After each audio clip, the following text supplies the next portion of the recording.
Visuals from the interview of the President of the Supreme Court of Appeals, Justice Maya, President Maya before the commissioners, and at the end there being grilled by the EFF leader Julius Malema, various other commissioners. Our reporter Hasina Gori has been watching her performance throughout the day.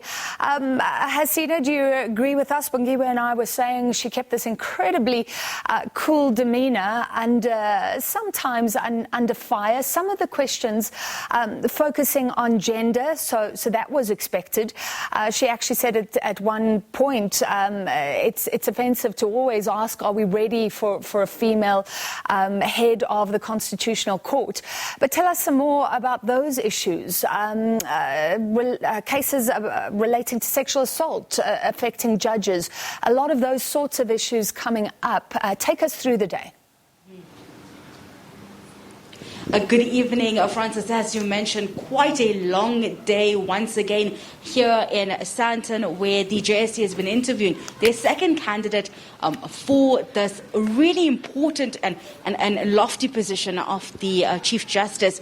We've seen Mandisa Maya the entire day, as you mentioned, quite a calm demeanour, quite articulated and calm in the way that she responded, very measured as well.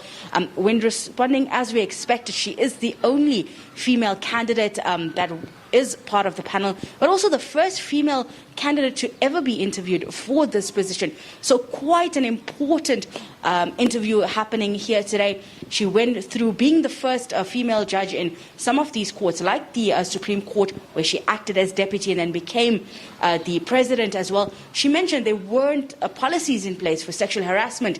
There weren't maternity policies, things that affect women within the judiciary was not even transformed at that space. She started the day really highlighting some of the promises she made when she was appointed to the Supreme Court of Appeal in 2017, telling the JSC, this is what I've promised when you interviewed me, and I want to come now and first account for those promises, going through the transformation, explaining that she had brought various women and black judges onto the Supreme Court of Appeal, explaining that the numbers right now stand at 12, 11, which is quite a fair spread of both the genders.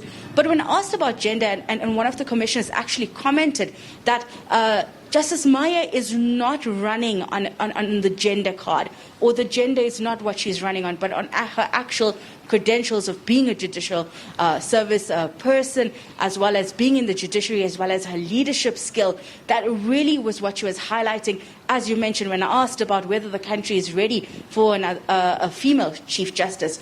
She said it's always been ready. They've been really strong women right from the onset and inception of the Concord who could have taken these positions. They were just never given that opportunity. Right at the end, she also thanked all those that really worked really hard on assisting her, and said whether or not she is appointed, she will continue to serve within the judiciary. That was just her summation of basically what she felt and her vision for the Concord, as well as the judiciary, should she be brought in. She spoke a lot on transformation. One of the areas of concern was that her lack of actually being on the bench and the time spent at the Concord. But she's shown that she's articulated and actually went and researched a lot of the court issues, and she was very well aware of the challenges that the court faces. We do know that the judiciary, as well as the Constitutional Court, faces a lot of various different challenges. But before we continue, I want to bring in the Judges Matter, Alison Tilley, who we spoke to early in the morning ahead of the interviews. And I'd love to get some insight from her following the interviews we've heard the entire day. How is she feeling? And anything that really stood out for her at the time. Thank you so much, Alison, for speaking to us. We spoke early in the morning just ahead of these proceedings. Really excited to see what comes out and how it plays out. What really stood out for you, and anything that really caught your ear and made you, say, this is some of the qualities we're looking for in the next Chief Justice? Well, I think one of the things that was interesting is that there was much less focus from the commissioners on leadership and leadership issues and concerns. So I think, in terms of her opening statement, the president pretty much took off the table concerns about any concerns that might have existed about her leadership role. And I think that the commissioners really became really starting to ask her opinion about how things should be dealt with, looking at issues like a single judiciary, which is a very contentious one. So I think it was, generally, I think it was she was well received, and I think commissioners were generally very flattering of her, and there was high praise pretty much all round. We expected gender to be an issue, and there was a moment when she got emotional, and it was almost a comment that came about that she played into the stereotype when asked by one of the commissioners on who were the people that stopped women. She said men. Can you comment on, within the judiciary, have we seen that transformation? Have we seen the welcoming of female judges? Are their judgments respected the same way a male judge is? And those kind of bias that we might see, coming through with regards to a female judge? Well, I think she was prepared to name the elephant in the room, which is sexual harassment. And she was quite specific about sexual harassment and cases that have been drawn to her attention, and pointing out that there are no policies around sexual harassment, as far as we're aware, in the judiciary. And I think that if you're still having to work at that very basic level of creating a safe workplace for women, I think that we can only understand that there is a long way to go yet. Alongside the interviews today, there was also a cloud of concern around some of the commissioners that were brought to light. We heard it from Freedom Under Law earlier this morning, just ahead of our interview. We also heard Dalimpofu then responding to it. As judges matter, what's the view with regards to whether the commissioners are, the right commissioners to question and interview judges, as well as whether there is any bias being shown to the two candidates that we've seen on that seat the last 2 days? I certainly haven't seen any bias, I would say, but I would also echo Advocate Mpofu, oddly enough, and say that if there are concerns, then an application for their recusal really should be brought, because if it undermines the process in any way, that would be extremely unfortunate, and we would really be very concerned. So if that's going to happen, rather that it needs to happen now, and we need a ruling on it so that we know where we stand. Tomorrow we go in yet again with the third candidate coming, Danson Mlambo, being the Gauteng Judge President. Anything that really will be of concern tomorrow when he takes the stand? Anything he should be prepared to respond to? Well, I think he's covered the bases in so many of the areas that have been asked about so far. So looking at leadership, looking at modernization, looking at transformation. So I think all of those things are going to be questions that he's going to be asked. I don't know what will come up during the hearing. There's often new things that come in. So you never know. You're just going to have to watch, I'm afraid. As you heard, tomorrow we are going to be back here for day 3 with the third of the top jurors in the countries. As one of the commissioners mentioned yesterday, the creme de la creme of the jurors, being interviewed here. Quite a grueling, sometimes 8-hour-long interviews for this position of a Chief Justice. Really an important role. We've been hearing a lot on the functions of a Chief Justice. It's not just the most senior judge of the Constitutional Court, but also the head of the judiciary, someone who has the final say on, or the final authority on the execution and the maintenance of the court. And as we know, the judiciary within the country is facing very many challenges as well with regards to access as well as transformation within it. I want to see if we can bring in one more person to speak to us, just get some sense of what they took from the interviews today. We have with us legal analyst Dan. Thank you so much for joining us. Let's talk with how has the last 2 days been, in your perception? What have we seen so far from the candidates that have taken the seat and being interviewed? Do they have the qualities that we're looking for when we're looking for that next Chief Justice?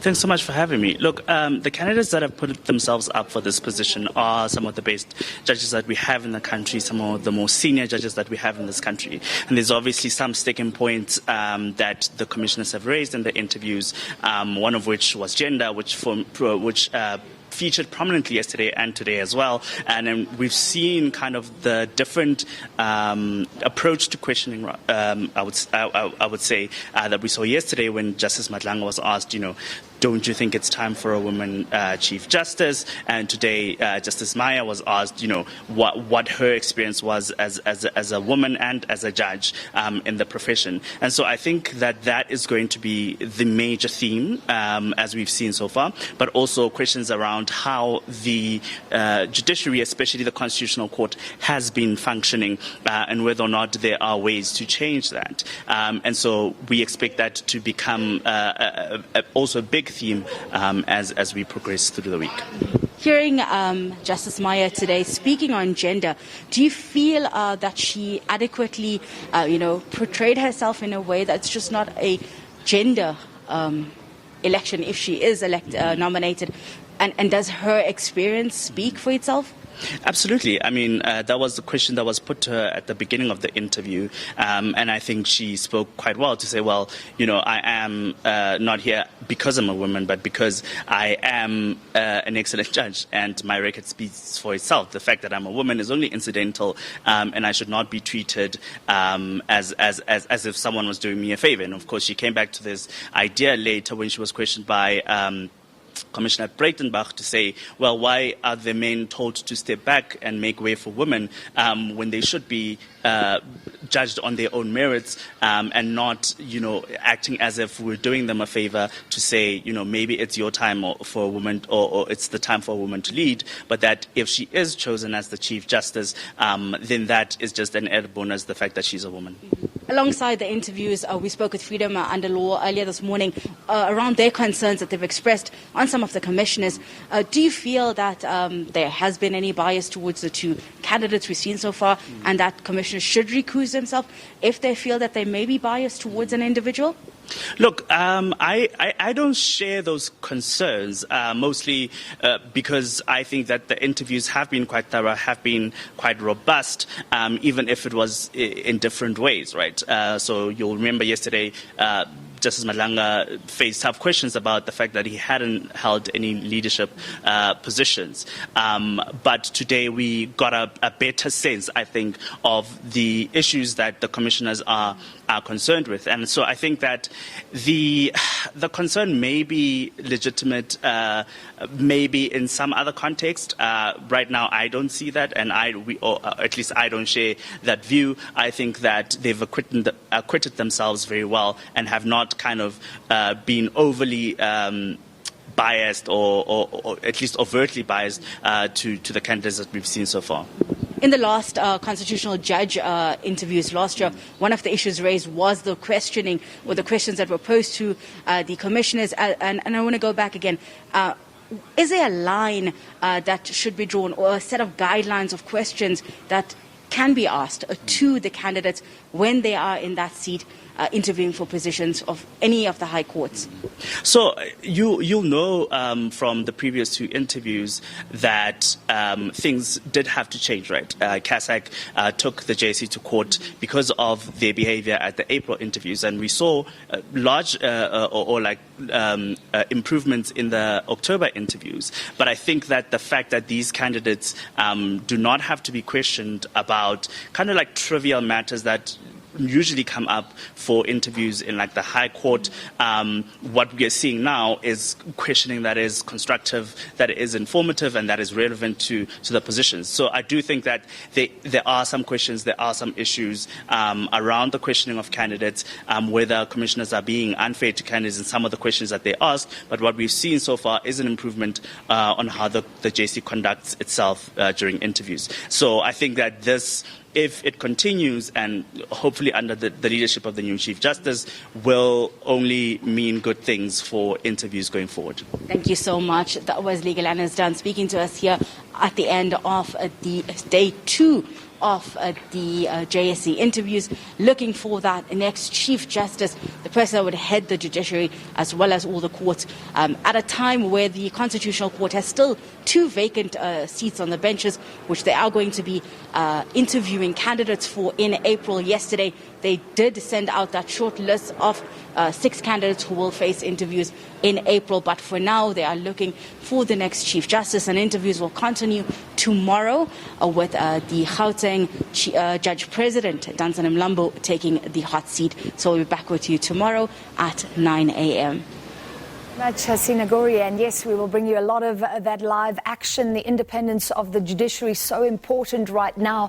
This court, so important with the prosecutions that are expected to come up with everything that has come to light in South Africa.